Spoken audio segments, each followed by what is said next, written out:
咱们之前的视频里给大家详细的、深入的探讨过尤兰兹和科曼联名设计的这个灵感 Zero Y 三脚架。应该说 Zero Y 三脚架已经成为了咱们 B 站上热议的一个网红级爆款的一个三脚架了。那么很多人也说它是 Peak Design 的那个三脚架的一个最佳的平替。这个脚架的设计实际上是经历了很长一段时间的这个打磨的，因为在去年年底的时候，很多朋友其实都已经参加了这个科曼的 Zero X、Zero Y 的内测了。那么当时其实我收到的就是这个 Zero X， 所以今天这个视频里面，咱们除了要对比一下 Zero Y 呢，那么同时我们还更想深入去聊一聊 Zero X， 因为在 Zero X 呢，首先它的这个性价比更高，再一个呢，它是把重量完全做到了这个1公斤以内。应该说从很多使用场景上，尤其是对于一些年龄稍微偏大一些的 UP 主来说，我个人反而觉得 Zero X 呢可能会是你更好的选择。所以大家如果想了解一个完全深入的完整的一个脚架的内容，大家可以一步去观看我之前的那个关于 Zero Y 的详细的视频。首先它是一个全碳式这个碳管式的设计，同时呢它底部呢不同于 Zero Y， 它是一个就是偏心碳管的设计，那么通过推拉旋转去拉伸，那么去伸长每一节的这个管径，那么最终呢可以达到一个和 Zero Y 相同的这个高度。那么它在上面的话有了这个尤兰兹和科曼的联名的这个 logo， 以及它有一个专属的唯一的编号，比如说 Zero X 的000079，就是它的一个专属编号。在这一侧呢有一个推拉式的结构，那么可以把中轴这个抬升出来。那么在另外一侧又带了一个带钢丝螺套的1/4的这个扩展孔，同时带2个阿莱定位销，所以它可以支持各式各样的这个魔术臂的这个扩展，让这个脚架的扩展能力会变得更强。那么中间这个骨架部分呢，是用了一个铝合金，但是用了一个火山岩的表面的处理，那么做到了一个非常好的质感。整体呢，打开之后呢，大家看它是有3段可调的，就这个段落感的声音会非常的清脆，非常的好听，大家可以听一下。第1段、第2段、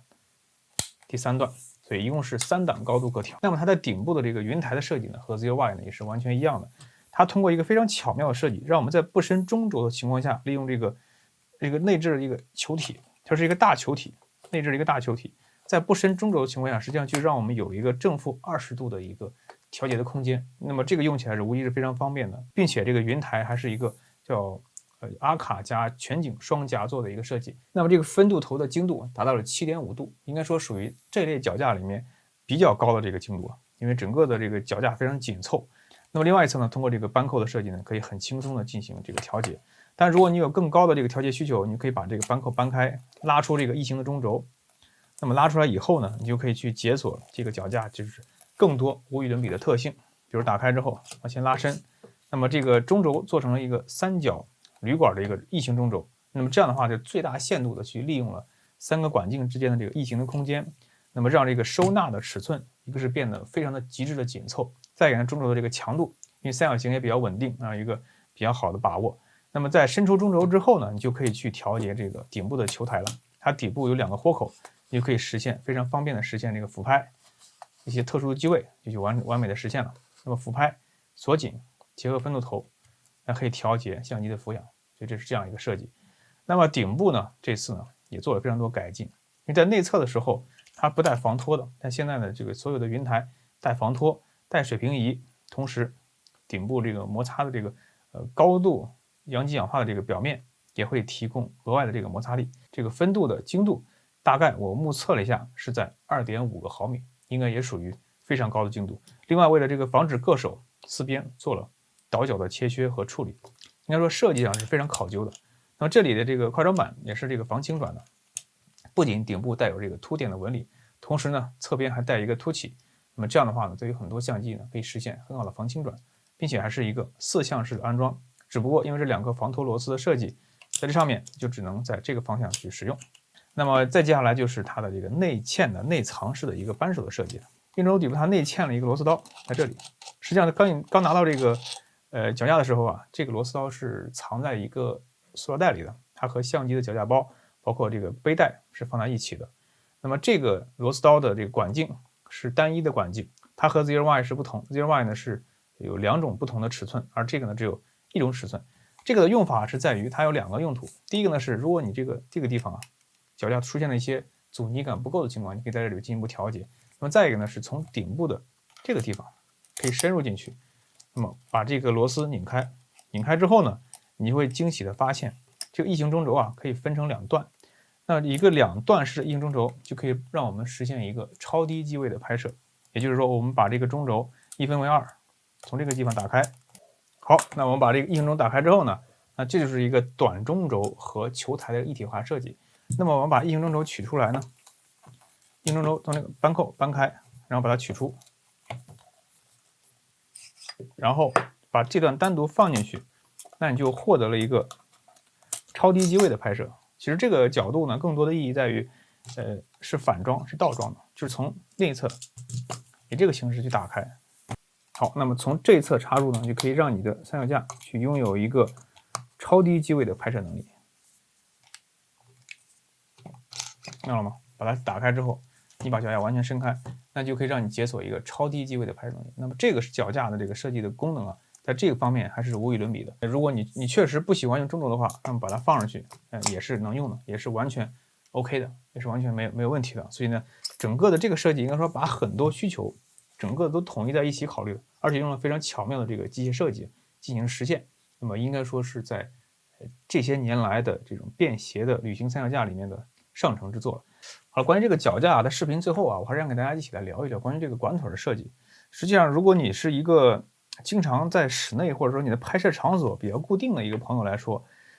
我反而觉得这样的设计会让你的效率会更高，因为它是一体式的设计，你每次只要旋转、抽拉、锁紧，你千万要记得一定要锁紧。锁紧之后，它其实是非常非常可靠的，它不存在说那种会突然的这个跌落的情况。因为当然，如果你去一些环境比较苛刻的条件下的话呢，肯定 Zero Y 会更好。但是 Zero X 呢，对于我来说，我反而在日常生活中使用 Zero X 的这个频率会更高。那么它的一个管腿是1、2、3、4、5，一共是5节。所以咱们接下来结合这个说明书的设计，来仔细的看一看它这个管腿的设计。那么它的5节的管径是什么呢？大家看，从这个最粗的25毫米到22毫米到19毫米到16毫米到13毫米，最细的地方是这个13毫米。它整个的重量，这整个重量才900克，而它的这个中轴的承重啊，可以达到惊人的18公斤，而云台本身的承重呢，也能够做到3公斤。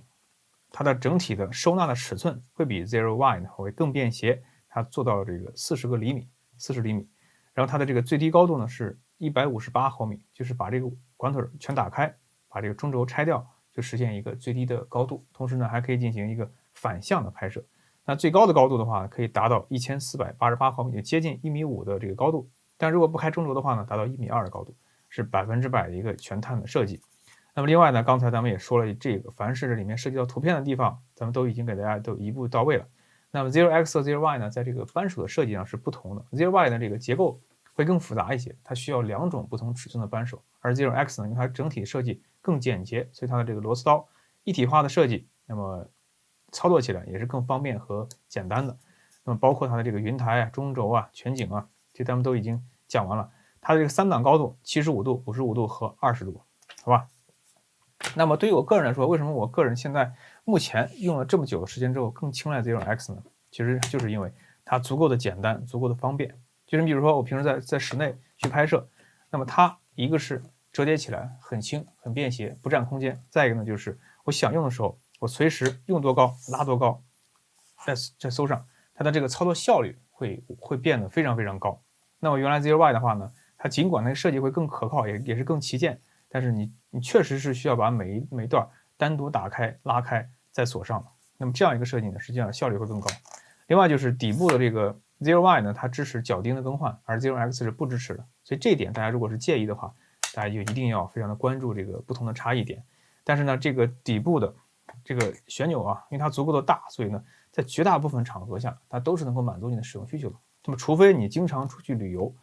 但是你也知道，像是咱们这种年龄稍微大一点的 UP 主的话，实际上咱们业余生活也很枯燥，几乎也没有什么时间去旅游。那么在我们有限的这个日常生活中啊，我反倒觉得 Zero X 呢给我带来了更多的便捷和乐趣，让我有限的这个生活的时间变得效率更高，也更加充满不一样的趣味。所以以上就是本期视频啊关于这个悠兰兹 Common Zero X 的一个全部介绍了。我们花了一个很大的篇幅讲一下基本设计，更重要的是我们对比着 Zero Y 呢来谈了谈，那么我究竟是在生活中怎么去考虑和使用 Zero X 的。那如果这个视频对你有帮助的话，千万不要忘了点赞、转发3连。咱们下期视频再见。